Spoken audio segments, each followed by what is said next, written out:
যে শিক্ষার মূল বুনিয়াদ হলো লা ইলাহা ইল্লাল্লাহ। এই শিক্ষাই হলো মৌলিক শিক্ষা। যে শিক্ষায় লা ইলাহা ইল্লাল্লাহর শিক্ষা নাই, যে শিক্ষার সিলেবাসে কোরআন শিক্ষা বাধ্যতামূলক নাই, যে শিক্ষায় রাহমাতুল লিল আলামিনের শিক্ষা নাই, খোদার কসম ওই শিক্ষা কখনো মৌলিক শিক্ষা হতে পারে না। আফসোসের বিষয়, বাংলাদেশের বর্তমান শিক্ষামন্ত্রী বলেছেন বাংলাদেশের কওমি মাদ্রাসাগুলোকে তিনি নাকি মূলধারা নিয়ে যাবেন। আমরা বলতে চাই কওমি শিক্ষা ধারাকে মূলধারায় নিতে হবে না, আপনারা মূলধারায় আসেন। আমরা আলহামদুলিল্লাহ মূলধারায় আছি, কারণ পৃথিবীর ইতিহাস পবিত্র কোরআন ঘাঁটলে দেখা যায় আল্লাহ পাক রব্বুল আলামিন তার পক্ষ থেকে মানবতার মুক্তির জন্য রব্বুল আলামিনের পক্ষ থেকে যাদেরকে শিক্ষক নিয়োগ করেছিলেন সেই আম্বিয়ায়ে কেরাম, সমস্ত আম্বিয়ায়ে কেরামের প্রথম নম্বর শিক্ষাই ছিল লা ইলাহা ইল্লাল্লাহ। পবিত্র কোরআন খুললে দেখা যায় ওয়া ইলা মাদিয়ানা আখাহুম শুআইবা ক্বালা ইয়া কওমি আবুদুল্লাহ ওয়া ইলা আদিন আখাহুম হুদা ক্বালা ইয়া কওমি আবুদুল্লাহ ওয়া ইলা সামুদ আখাহুম সালিহা ক্বালা ইয়া কওমি আবুদুল্লাহ। যত নবী দুনিয়াতে আল্লাহ প্রেরণ করেছেন শিক্ষক হিসেবে, সমস্ত নবীদের শিক্ষার মূল ছিল লা ইলাহা ইল্লাল্লাহ। যে শিক্ষায় লা ইলাহা ইল্লাল্লাহর দাওয়াত নাই, যে শিক্ষায় লা ইলাহা ইল্লাল্লাহকে বাধ্যতামূলক করা হয় না, ওই শিক্ষা কোশ্চেনকালেও মৌলিক শিক্ষা হতে পারে না। যে শিক্ষায় মূলধারা আছে ওই শিক্ষায় কোনো নাস্তিক তৈরি হয় না। যে শিক্ষায় মৌলিক ধারা অক্ষুণ্ণ আছে সেখানে কোনো মদ গাঁজার নেশা তৈরি হয় না। খোদার কসম, যে শিক্ষা সিলেবাসে মৌলিক শিক্ষা অক্ষুণ্ণ আছে সেখানে কোনো নারী ধর্ষণকারী তৈরি হয় না। আপনাদের মৌলিক শিক্ষা আমরা দেখেছি আপনাদের জাহাঙ্গীরনগর ইউনিভার্সিটিতে অল্প কয়েকদিন আগে, মাত্র 1.5 সপ্তাহ আগে পুলিশের হাতে 3 জন নারী ছাত্রী মাতাল অবস্থায় গ্রেফতার হয়েছে।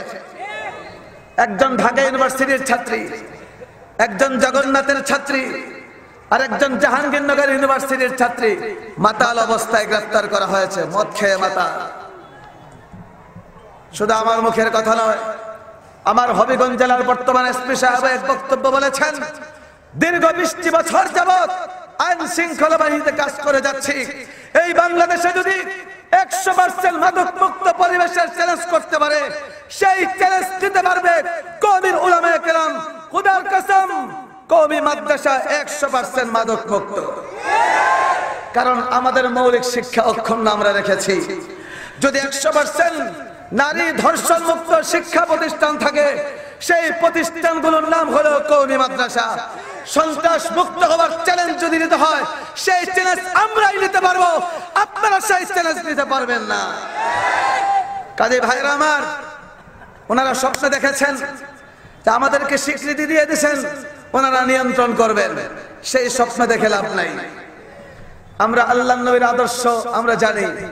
আমাদের নবী যখন দাওয়াত দিচ্ছেন ইসলামের, মক্কার কাফের মুশরিকরা এসে বলে, মুহাম্মদ তোমার কি প্রয়োজন বলো? তোমার সম্পদ দরকার? এমন সম্পদ দেব বংশ পরম্পরা তোমার পরবর্তীরা খেতে পারবে, শেষ হবে না। তোমার কি আরো কিছু দরকার? তোমার কি সুন্দরী নারী দরকার? তার ব্যবস্থাও করব। আল্লাহর নবীর কাছে যখন সেই প্রস্তাব দেওয়া হলো, নবী বলেন, আমার কি দিবে? কি দিবে আমাকে? আকাশের সূর্য দিতে পারবে? আকাশের চাঁদ দিতে পারবে? আমার এক হাতে যদি আকাশের সূর্য দেওয়া হয়, আর এক হাতে যদি চাঁদ দেওয়া হয়, আমি আল্লাহর দেওয়া শিক্ষা বাদ দিয়ে সেখান থেকে এক চুল পরিমাণ নড়তে পারবো না। আপনারা ভেবেছেন স্বীকৃতি দিয়ে আমাদেরকে নিয়ন্ত্রণ করবেন, আমাদেরকে নিয়ন্ত্রণ করবেন, এই স্বপ্ন দেখে লাভ নাই। আমাদেরকে নিয়ন্ত্রণ করতে না পারলে মাদ্রাসা বিল্ডিং দখল করবেন, অসুবিধা নাই। দারুল উলুম দেওবন্দের যাত্রা শুরু হয়েছিল একটা ডালিম গাছের তলা থেকে।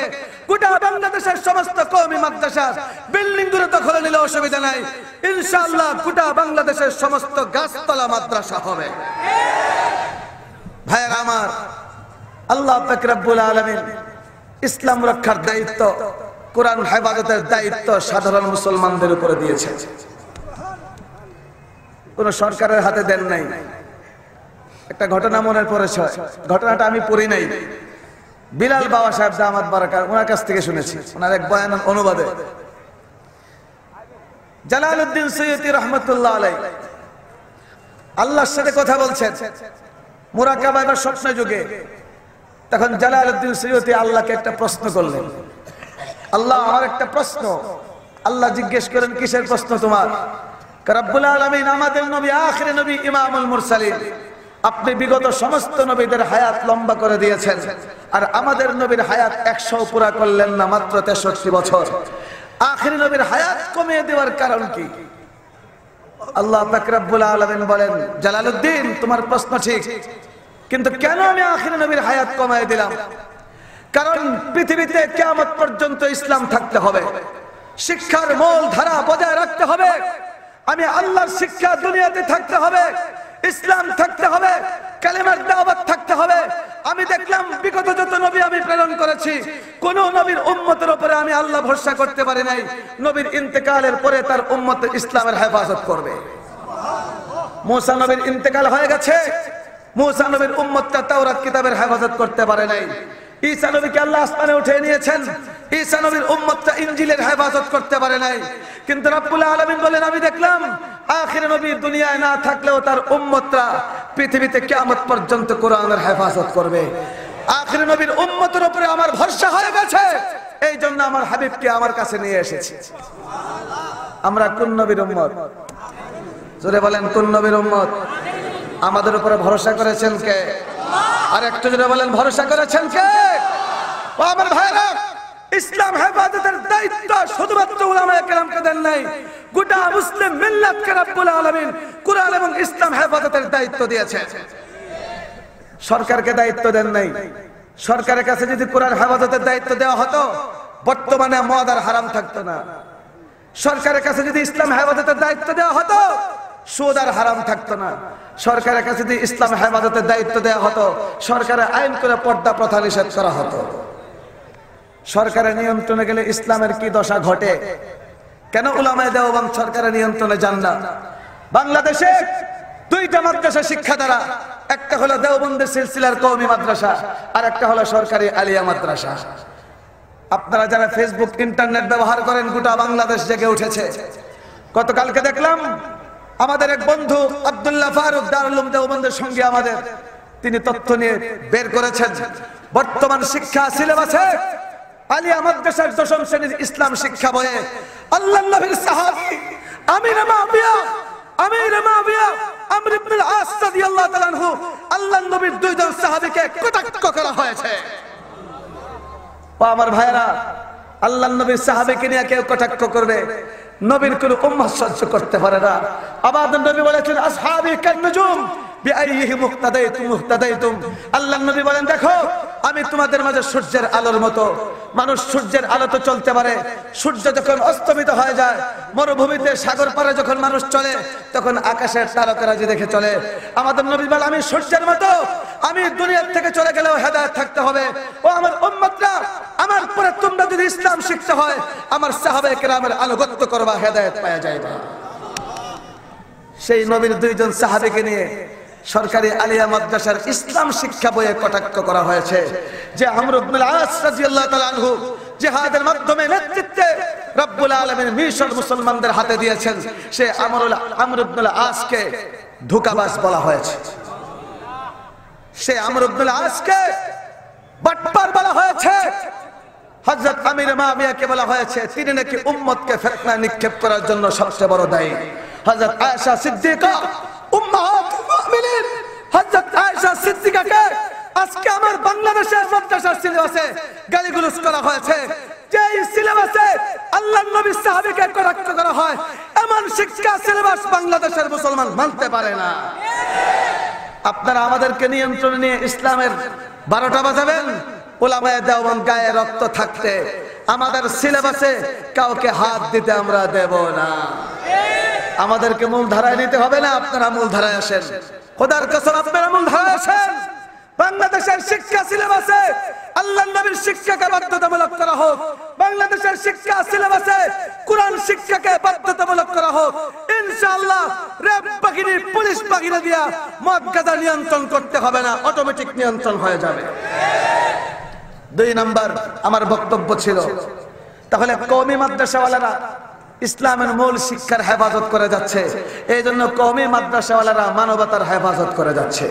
যার মাঝে মানবতা আছে সে নারী ধর্ষণ করতে পারে না। যার মাঝে মানবতা আছে সে কখনো পরকীয়া ভালোবাসা করে নিজের পেটের সন্তানকে হত্যা করতে পারে না। যার মাঝে মূল শিক্ষা আছে সে মদ গাঁজার নেশায় আসক্ত হয়ে বেহুশ হয়ে মাতাল হয়ে রাস্তায় ঘুরতে পারে না। এই মূলধারা আমরা বজায় রেখেছি আলহামদুলিল্লাহ। 2 নম্বর কথা ছিল আমার, কওমি মাদ্রাসা না থাকলে পৃথিবী থাকবে না। কারণ আমাদের যেমন দেহ আছে, আমাদের যেমন রূহ আছে, রূহ না থাকলে আমাদের দেহ কাজ করে, রূহ থাকলে আমাদের চোখ কাজ করে, রূহ থাকলে আমাদের হাত কাজ করে, রূহ থাকলে আমাদের পা কাজ করে, প্রতিটি অঙ্গ প্রত্যঙ্গ কাজ করে। রূহ যদি আমাদের ভিতরে না থাকে, আমাদের দেহটা নিথর পড়ে থাকে, আমাদের দেহটা মারা যায়। মানুষ বলে অমুক মারা গিয়েছে, চোখ দেখতে পারে না, জবান দিয়ে কথা বলতে পারে না, হাত পা নাড়তে পারে না, কেন? রূহ বের হয়ে গেছে। ঠিক তেমনি ভাবে পৃথিবী নামক এই দেহের রূহ আছে। রূহ না থাকলে পৃথিবী বাঁচবে না। পৃথিবীর রূহ না থাকলে আসমান টিকবে না। পৃথিবীর রূহ না থাকলে চন্দ্র থাকবে না। পৃথিবীর রূহ না থাকলে সূর্য থাকবে না। পৃথিবীর রূহ না থাকলে গোটা বিশ্বের যে পর্বতমালাগুলো আছে, রব্বুল আলামিন বলেন কালাইহিল মানফুস, তুলার টুকরার মতো বাতাসে উঠতে থাকবে। সেই পৃথিবীর রূহের নাম হলো আল কোরআন। وكذلك أوحينا إليك روحا من أمرنا ما كنت تدري ما الكتاب ولا الإيمان وكذلك أوحينا إليك روحا من أمرنا। নবী, আমি ওহীর মাধ্যমে আপনার কাছে রূহ পাঠাই। এখানে রূহের কি অর্থ? মুফাসসিরিনে কেরাম বলেন এই রূহ দ্বারা উদ্দেশ্য হলো মহাগ্রন্থ আল কোরআন। তাহলে পৃথিবীর রূহের নাম জোরে বলেন, আরো জোরে বলেন, আরো জোরে বলেন, আরো জোরে বলেন। পৃথিবীর রূহের নাম আল কোরআন। কোরআন থাকলে পৃথিবী থাকবে, কোরআন না থাকলে পৃথিবী থাকবে না। যখন গোটা বিশ্বে একজন কোরআন পড়ানোওয়ালাও থাকবে না, সেদিন বিশ্বও থাকবে না। কোরআন শিক্ষা দেয় কারা? এই সহজ জিনিসটাও জানেন না। কারা কোরআন শিক্ষা দেয়? জাহাঙ্গীরনগর ইউনিভার্সিটিতে, সিলেট এমসি কলেজে। সুবহানাল্লাহ, কোরআন শিক্ষা তো দূরের কথা, কলিমাই পড়তে পারে না। সূরা বলেন ঠিক না ঠিক? হায়াতুল উলিয়া লিল জামিআতিল কওমিয়া, বোর্ডের নাম। সংসদে যেদিন পাস হয়েছে, এক এক সংসদ সদস্য এই নামটারে যে কি করছে, ঠ্যাং ঠুং ভাঙে শেষ করে ফেলেছে। কেউ কে আল হায়াতু উলা, কেউ ডাইরেক্ট উলা বানাই লেছে, হায়াতুল উলা। যে বাংলাদেশের মুসলিম সংখ্যাগরিষ্ঠ রাষ্ট্রের সংসদ সদস্যরা কওমি মাদ্রাসার একটা নামই উচ্চারণ করতে পারে না। কোরআন শিক্ষা দেওয়া হয় কোথায়? কথা বলে না। কোরআন শিক্ষা দেওয়া হয় কোথায়? আরো জোরে বলেন কোথায়? আরো জোরে বলেন কোথায়? আরো জোরে বলেন কোথায়? কওমের ছাত্ররা কোরআন শিক্ষা করে, উলামায়ে কেরাম কোরআন শিক্ষা দেন। আল্লাহর নবী বলেন যারা কোরআন শিক্ষা দেয় এরাই হলো উত্তম লোক, যারা কোরআন শিক্ষা গ্রহণ করে এরা হলো উত্তম লোক। কেন? এদের উসিলায় গোটা মাখলুক, গোটা পৃথিবী বাঁচে। অনেক কুলাঙ্গার মানুষ বুঝতে পারে না, উলামায়ে কেরামের উসিলায়, কোরআন শিক্ষার্থীর উসিলায় যে পৃথিবী বাঁচে, মানুষ না বুঝলেও পৃথিবীর সমস্ত মাখলুক বুঝে। এই জন্য আল্লাহর নবী বলেন একজন মাদ্রাসার ছাত্র যখন রাস্তা দিয়ে হাইটা যায়, নবী বলেন আল্লাহর রহমতের ফেরেশতা, নূরের ফেরেশতা এই কোরআন শিক্ষার্থীর পায়ের নিচে তার রহমতের ডানা বিছায়া দিয়া আল্লাহর কাছে দোয়া করে, এ আল্লাহ এই কোরআন শিক্ষার্থীর যাবতীয় গুনাহ তুমি মাফ করে দাও। আল্লাহর নবী বলেন একজন কোরআন শিক্ষার্থী যখন জমিন দিয়ে হাঁটে, জমিনের নিচের গর্তের থেকে ক্ষুদ্র প্রাণী পিপিলিকা, পিঁপড়া আল্লাহর কাছে হাত করে দোয়া করে, আয় আল্লাহ এই মাদ্রাসার ছাত্রের যাবতীয় গুনাহ তুমি মাফ করে দাও। নবী বলেন একজন মাদ্রাসার ছাত্র সুরমা নদীর পার দিয়ে যখন হাঁটে, গভীর জলের মাছ, পানির গভীর থেকে মাছ আল্লাহর কাছে দোয়া করে বলে, ইয়া আল্লাহ এই মাদ্রাসার যাবতীয় গুনাহ তুমি মাফ করে দাও। পৃথিবীর সমস্ত মাখলুক বুঝে এই কোরআন শিক্ষার্থীদের উসিলায় আমরা বেঁচে আছি। যে কোরআন শিক্ষার্থীদের মূল্য আসমানের ফেরেশতারা বুঝে, জমিনের পিপিলিকা দিয়ে হাতি পর্যন্ত সমস্ত প্রাণীর মূল্য বুঝে। আফসোসের বিষয় বাংলাদেশে মানুষের বংশে জন্ম নিয়ে মাথায় পাগড়ি বাঁধা কিছু মানুষ উলামায়ে কেরামের মূল্য বুঝতো না, উলামায়ে কেরামকে আঘাত করে রক্তাক্ত করেছে। যারা উলামায়ে কেরামকে রক্তাক্ত করেছে যারা উলামায়ে কেরামের গায়ে হাত তুলেছে, যারা মাদ্রাসার হাফেজ কোরআনদের মাথাকে রক্তাক্ত করেছে, এরা মানবতার দুশমন, এরা মানবতার দুশমন, এরা জালেম। আর একটু জোরে বলেন এরা জালেম, আর জোরে বলেন এরা কি, আর জোরে বলেন কি, আর জোরে বলেন কি। যারা মাদ্রাসার ছাত্রদেরকে রক্তাক্ত করেছে, ইনশাআল্লাহ ইনশাআল্লাহ ইনশাআল্লাহ যদি ক্ষমা না চায়, যদি তওবা না করে, যদি উলামায়ে কেরামের কাছে ক্ষমা না চায়, যদি গোটা বাংলাদেশের সমস্ত আলেম উলামার কাছে ক্ষমা না চায়, পরকালে আল্লাহর আদালতে গোটা মাখলুক এদের বিরুদ্ধে আল্লাহর আদালতে মামলা করবে। সেদিন গোটা কায়নাতের সমস্ত মাখলুকাত এদের বিরুদ্ধে আল্লাহর আদালতে সাক্ষী দিবে ইনশাআল্লাহ। আর একটু জোরে বলেন ঠিক না বেঠিক? আমি আপনাদেরকে জিজ্ঞেস করতে চাই, আপনারা উলামায়ে কেরামের পক্ষে আছেন না উলামায়ে কেরামকে যারা আঘাত করেছে তাদের পক্ষে? কার পক্ষে আছে? মুহতারাম হাজিরিন, তাহলে উলামায়ে কেরামকে বাঁচানোর রক্ষা করার দরকার আছে না নাই?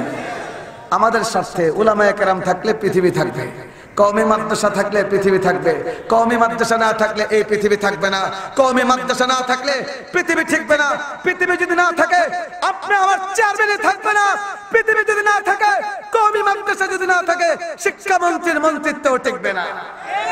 আর জোরে বলেন, কাজে পৃথিবী টিকিয়ে রাখার স্বার্থে আমাদেরকে কোরআন হেফাজত করতে হবে। কোরআন যদি হেফাজত করতে হয়, কোরআন শিক্ষার্থীদেরকে হেফাজত করতে হবে। কোরআন শিক্ষার্থীদের যদি হেফাজত করতে হয়, মাদ্রাসার খেদমত করে মাদ্রাসা জীবন্ত রাখতে হবে। জোরে আওয়াজ করে বলেন ঠিক না বেঠিক? ভরসা করেছেন কে? আরো জোরে বলেন। আমাদের উপরে ভরসা করেছেন কে? আরো জোরে বলেন কে? আরো জোরে বলেন কে? আরো জোরে বলেন কে? বলেন আল্লাহু আকবার। মুহতারাম হাজিরিন, আল্লাহ ভরসা করেছেন, আমরা ইসলামের হেফাজত করব। আল্লাহু আকবার। দুনিয়ার কোন মন্ত্রী ভরসা করে নাই, কে ভরসা করেছে? আর একটু বলেন কে ভরসা করেছে? আবারও বলেন কে ভরসা করেছে? আল্লাহ ভরসা করেছেন আমাদের উপরে যে আমরা নবীর ইসলামের হেফাজত করব। রাজি আছেন ইনশাআল্লাহ? হাত তুলে দেখেন রাজি আছেন? রাজি আছেন সবাই? সবাই রাজি আছেন?